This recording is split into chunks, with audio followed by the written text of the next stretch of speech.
র‍্যাব-৯ এর অভিযানে সুনামগঞ্জে ২১.৩ কেজি গাঁজাসহ ২ মাদক ব্যবসায়ী গ্রেপ্তার। শফিকুল ইসলাম শফিক, সুনামগঞ্জ প্রতিনিধি। সুনামগঞ্জের বিশ্বম্ভরপুর উপজেলায় অভিযান চালিয়ে ২১.৩ কেজি গাঁজাসহ ২ মাদক ব্যবসায়ীকে গ্রেপ্তার করেছে র‍্যাব-৯। বৃহস্পতিবার ৩০ এপ্রিল ২০২৪ বিকেলে উপজেলার আনন্দবাজার এলাকায় এ অভিযান পরিচালিত হয়।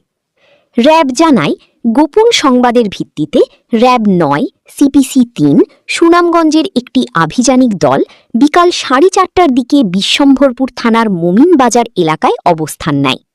এ সময় তারা জানতে পারে আনন্দবাজার এলাকায় একটি পিকআপে করে মাদকদ্রব্য ক্রয় বিক্রয়ের উদ্দেশ্যে কয়েকজন ব্যক্তি অবস্থান করছে। খবর পেয়ে অভিযান চালিয়ে ঘটনাস্থলে পৌঁছালে র‍্যাবের উপস্থিতি টের পেয়ে একটি সিঙ্গেল কেবিন পিকআপের চালক পালানোর চেষ্টা করলে তাকে আটক করা হয়। আটক চালকের দেওয়া তথ্যের ভিত্তিতে র‍্যাব সদস্যরা ধনপুর ইউনিয়নের হালাবাদী গ্রামের জুমান মিয়ার বাড়িতে অভিযান চালায়। সেখানে পৌঁছালে জুমান মিয়া পালানোর চেষ্টা করলে তাঁকেও আটক করা হয়।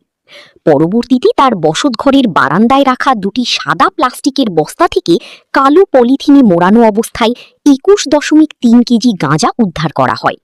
এ সময় মাদক পরিবহনে ব্যবহৃত পিকআপটিও জব্দ করা হয়।